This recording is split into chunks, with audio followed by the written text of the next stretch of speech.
Butterfly effect എന്നൊരു സംഭവം നിങ്ങൾ കേട്ടിട്ടുണ്ടാകും. എവിടെയുള്ള ഒരു പൂമ്പാറ്റയുടെ ചിറകടി ഒട്ടും പ്രതീക്ഷിക്കാത്ത മറ്റൊരു സ്ഥലത്ത് വലിയൊരു ചുഴലിക്കാറ്റിന് കാരണമായേക്കാം എന്നതാണ് അതിന്റെ മെറ്റാഫറിക്കൽ ആയിട്ടുള്ള ഒരു ഉദാഹരണം. 2010 ഡിസംബർ 18 ടുണീഷ്യയിലെ സിദി ബൌസിദ് എന്നൊരു ചെറിയ പട്ടണത്തിൽ ഒരു പാവം കടക്കാരൻ തനിക്കെതിരെയുള്ള പോലീസിന്റെ അഴിമതിയും പീഡനവും കാരണം അവിടുത്തെ അവസ്ഥയ്ക്കെതിരെ പ്രതിഷേധിച്ച് സ്വയം തീ കൊളുത്തി മരിച്ചു. ഈ ഒരു സംഭവമാണ് അറബ് സ്പ്രിംഗ് എന്നറിയപ്പെടുന്ന അറബ് രാജ്യങ്ങളിലെ സ്വേച്ഛാധിപതികൾക്കെതിരെയുള്ള ജനങ്ങളുടെ പോരാട്ടങ്ങൾക്ക് തുടക്കം കുറിച്ചത്. തുടർന്ന് അറബ് രാജ്യങ്ങളിലെ ജനങ്ങൾക്ക് അനുഭവിക്കേണ്ടി വന്ന ദുരിതങ്ങൾ ഓർക്കുമ്പോൾ ഈ അറബ് സ്പ്രിംഗ് എന്ന പദം അനുയോജ്യമാണോ എന്നതിൽ സംശയമുണ്ട്. അങ്ങനെ 14 വർഷങ്ങൾക്കിപ്പുറം സിറിയയിലെ ബാഷർ അൽ അസാദിന്റെ ഭരണവും അവസാനിച്ചിരിക്കുകയാണ്. കഴിഞ്ഞ വർഷം മെയ്യിലാണ് മിക്ക അറബ് രാജ്യങ്ങളും അസാദിന്റെ സിറിയയുമായുള്ള ബന്ധം വീണ്ടും നോർമലൈസ് ചെയ്തത്. കാരണം അന്ന് സിറിയയുടെ 2/3 ഭാഗവും അസാദിന്റെ കീഴിലായിരുന്നു. എന്നാൽ വെറും 1.5 വർഷത്തിനിപ്പുറം റിബൽ ശക്തികൾ നിഷ്പ്രയാസം അസാദിനെ ഓടിച്ച് സിറിയ കീഴടക്കിയിരിക്കുകയാണ്. ലിബിയയിലെ ഗദ്ദാഫിയുടെ അവസാനം വെച്ച് നോക്കുമ്പോൾ അസാദ് രക്ഷപ്പെട്ടു എന്ന് വേണം പറയാൻ. 14 വർഷത്തോളം സിറിയയിൽ നീണ്ടുനിന്ന ആഭ്യന്തര യുദ്ധത്തിൽ ലക്ഷക്കണക്കിന് ആളുകൾ കൊല്ലപ്പെട്ടിട്ടുണ്ടെന്നാണ്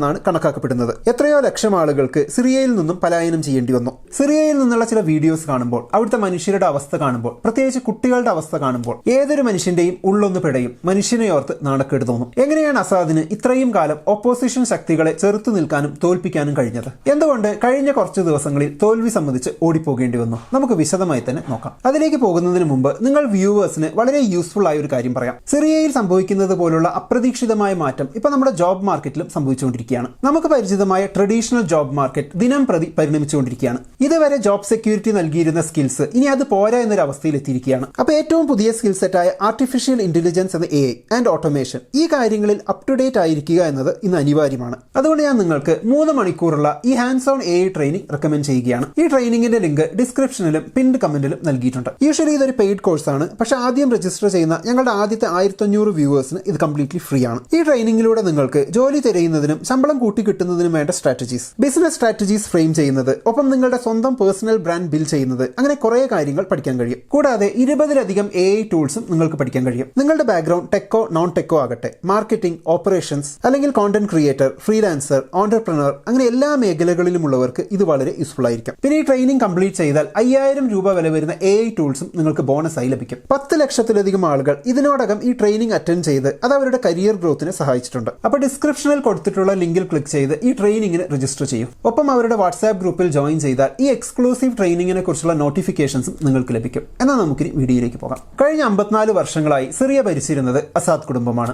1971 ബാഷർ അൽ അസാദിന്റെ അച്ഛനായ ഹഫീസ് അൽ അസാദ് ഭരണ അട്ടിമറിയിലൂടെ സിറിയയുടെ പ്രസിഡന്റായി മാറിയത്. തന്റെ ഭരണത്തിനെതിരെയുള്ള ഏതൊരു നീക്കവും യാതൊരു മനസ്സാക്ഷിയുമില്ലാതെ എത്ര പേരെ കൊന്നിട്ടാണെങ്കിലും നേരിട്ടിരുന്ന ഒരു സ്വേച്ഛാധിപതിയായിരുന്നു ഹഫീസ് അൽ അസാദ്. 1982 നടന്ന ഹമാ മസാക്കർ എന്ന സംഭവത്തിൽ അയാൾക്കെതിരെയുള്ള മുസ്ലിം ബ്രദർഹുഡിന്റെ നീക്കം തടയാൻ സാധാരണ പൗരന്മാരെ അടക്കം 40,000-ഓളം പേരെയാണ് അയാളുടെ സൈന്യം കൊന്നൊടുക്കിയത്. അങ്ങനെയൊരു പ്രവൃത്തി ജനങ്ങളിൽ ഭയം സൃഷ്ടിച്ചതുകൊണ്ട് തന്നെ പിന്നീട് അയാളുടെ ഭരണത്തിനെതിരെ കാര്യമായൊരു പ്രതിഷേധം ഉണ്ടായിട്ടില്ല. 2000-ൽ അച്ഛൻ മരണപ്പെട്ട് മകനായ ബാഷർ അൽ അസാദ് പ്രസിഡന്റ് ആയപ്പോൾ സത്യത്തിൽ ജനങ്ങൾക്ക് വലിയ പ്രതീക്ഷയുണ്ടായിരുന്നു. ലണ്ടനിൽ ഐ സർജനാകാൻ പഠിച്ച മോഡേൺ വിദ്യാഭ്യാസം ലഭിച്ച ഒരാൾ മാറ്റം കൊണ്ടുവരുമെന്ന് ജനങ്ങൾ പ്രതീക്ഷിച്ചു. തന്റെ ഭരണ തുടക്കത്തിൽ സിറിയയെ നവീകരിക്കാനുള്ള പല പദ്ധതികളും ആസാദ് മുന്നോട്ട് വെച്ചിരുന്നു. എന്നാൽ ആ പ്രതീക്ഷകളൊക്കെ പെട്ടെന്ന് തന്നെ അസ്തമിക്കുകയാണ് ഉണ്ടായത്. അച്ഛന്റെ അതേ പാത പിന്തുടരുകയാണ് മകനും ചെയ്തത്. ഭരണത്തിലെ പ്രശ്നങ്ങളെ ചൂണ്ടിക്കാണിക്കുന്നവരെ അസാദിന്റെ സൈന്യം നിശബ്ദരാക്കി. ജനങ്ങളുടെ രാഷ്ട്രീയ പ്രവർത്തനത്തിലും മാധ്യമങ്ങളുടെ ഉപയോഗത്തിലുമൊക്കെ അസാദ് പിടിമുറുക്കി. അയാളെ സപ്പോർട്ട് ചെയ്യുന്ന കുറച്ച് എലീറ്റ് ആളുകൾക്ക് ഗുണമുണ്ടായി എന്നല്ലാതെ സാധാരണ ജനങ്ങൾക്ക് ഒരു ഉപയോഗവുമില്ലാതെ അസാദ് തന്റെ ഭരണം തുടർന്നു.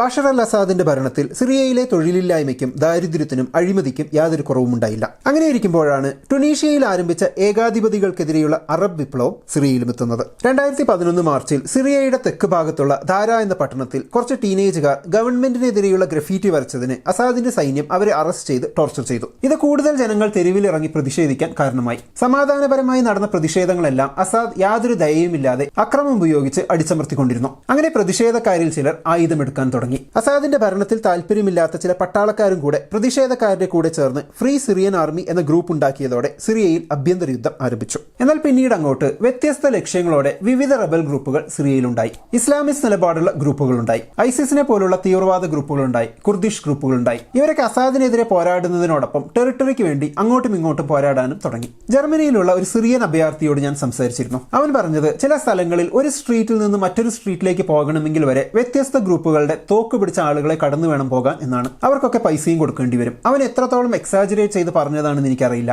എന്തായാലും ആഭ്യന്തര യുദ്ധം സിറിയയിലെ ജനങ്ങളുടെ ജീവിതം കൂടുതൽ ദുരിതത്തിലാക്കി. കൂടാതെ വ്യത്യസ്ത ഗ്രൂപ്പുകളെ വിവിധ രാജ്യങ്ങൾ ഓരോ ലക്ഷ്യം വെച്ച് സപ്പോർട്ട് ചെയ്യാനും തുടങ്ങി. ഉദാഹരണത്തിന് പല ഗൾഫ് രാജ്യങ്ങളും ഇസ്ലാമിസ്റ്റ് റെബൽ ഗ്രൂപ്പുകളെ സപ്പോർട്ട് ചെയ്യാൻ തുടങ്ങി. അമേരിക്ക ഐസിസിനെ തടയാൻ കുർദിഷ് റെബൽ ഗ്രൂപ്പുകളെ സപ്പോർട്ട് ചെയ്യാൻ തുടങ്ങി. ഈ കുർദിഷ് ഗ്രൂപ്പുകളെ തടയാൻ ടർക്കി മറ്റ് ഗ്രൂപ്പുകളെ സപ്പോർട്ട് ചെയ്യാൻ തുടങ്ങി. അങ്ങനെ മാരകായുധങ്ങളുള്ള ഫോറിൻ ഫണ്ടിംഗ് ഉള്ള കുറെ ഗ്രൂപ്പുകൾ ഒരു രാജ്യത്തുണ്ടാകുമ്പോൾ എന്തായിരിക്കും അവസ്ഥ എന്ന് നമുക്ക് ഊഹിക്കാവുന്നതേ ഉള്ളൂ. റെബൽ ഗ്രൂപ്പുകൾ സിറിയയിലെ പല സ്ഥലങ്ങളും കൈയടക്കിയെങ്കിലും 2015 റഷ്യ റെബൽസിനെതിരെ വ്യോമാക്രമണം നടത്തി അസാദിനെ സപ്പോർട്ട് ചെയ്യാൻ തുടങ്ങിയതോടെ കാര്യങ്ങൾ വീണ്ടും അസാദിന് അനുകൂലമാകാൻ തുടങ്ങി. റഷ്യ കൂടാതെ ഇറാനും ഫിനാൻഷ്യൽ സപ്പോർട്ട് നൽകിയും ഹെസ്ബുള്ളയിലൂടെ ആർമി സപ്പോർട്ട് നൽകിയും അസാദിനെ പിന്തുണച്ചു. ഇതിനു പുറമെ ഒരു മടിയുമില്ലാതെ സ്വന്തം ജനതയ്ക്കെതിരെ അസാദ് രാസായുധങ്ങൾ വരെ പ്രയോഗിച്ചു. 2020 ഇദ്ലിബ് എന്ന പ്രൊവിൻസും കുർദ് ഗ്രൂപ്പുകൾ കയ്യേറിയ ചില ഭാഗങ്ങളും ഒഴിച്ചാൽ ബാക്കിയെല്ലാം വീണ്ടും അസാദിന്റെ കീഴിലായി. ഇത്രയും എഫേർട്ട് എടുത്ത് റഷ്യയും ഇറാനും എന്തിന് അസാദിനെ സപ്പോർട്ട് ചെയ്തു എന്ന സംശയം നിങ്ങൾക്ക് തോന്നാം. മിഡിൽ ഈസ്റ്റിലെ റഷ്യയുടെ പ്രധാനപ്പെട്ട അല്ലയാണ് സിറിയ. റഷ്യയുടെ മെഡിറ്ററേനിയനിലെ ഏക മിലിറ്ററി ബേസ് സിറിയയിലാണുള്ളത്.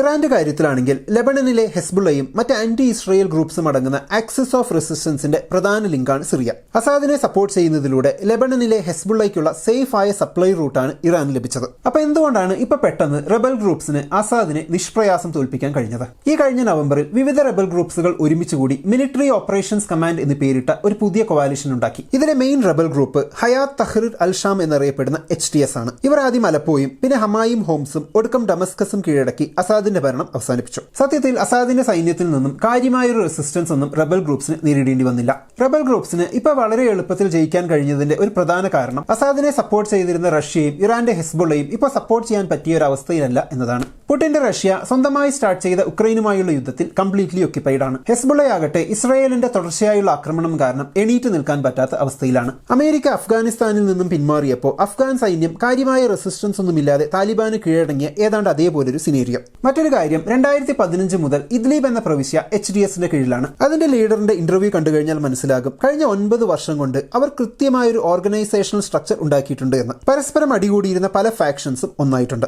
ഇതുകൂടാതെ റഷ്യയുടെയും ഇറാന്റെയും സപ്പോർട്ട് അസാദിന് ഇല്ലാത്ത സമയത്ത് ടർക്കി പോലുള്ള ഒരു രാജ്യത്തിന്റെ സപ്പോർട്ട് റെബൽസിനുള്ളതും കാര്യങ്ങൾ എളുപ്പമാക്കി. അസാദിന്റെ കുടുംബം സിറിയയിലെ ന്യൂനപക്ഷമായ അലവൈറ്റ് സെക്റ്റിൽപ്പെട്ടവരാണ്. എന്നാൽ അലവൈറ്റ് സെക്റ്റിൽപ്പെട്ടവർ പോലും റിബൽസിന്റെ മുന്നേറ്റത്തെ കാര്യമായി തടയാൻ നിന്നില്ല. കാരണം അസാദ് ഫാമിലിയുടെ തുടർച്ചയായുള്ള ഭരണം കാരണമുള്ള മോശം സാമ്പത്തിക സാഹചര്യത്തിലും തൊഴിലില്ലായ്മ പോലുള്ള പ്രശ്നങ്ങളിലും അവരും ഒട്ടും ഹാപ്പിയല്ല. അപ്പൊ എന്തായിരിക്കും ഇനി അങ്ങോട്ടുള്ള സിറിയയുടെ അവസ്ഥ? അറബ് സ്പ്രിംഗിലൂടെ ഭരണം മാറിയ രാജ്യങ്ങളുടെയൊക്കെ ഇന്നത്തെ അവസ്ഥ നോക്കിയാൽ നമ്മൾ ആഗ്രഹിച്ചതുപോലുള്ള ഒരു പോസിറ്റീവ് ചേഞ്ച് അല്ല എല്ലായിടത്തും കാണാൻ കഴിയുക.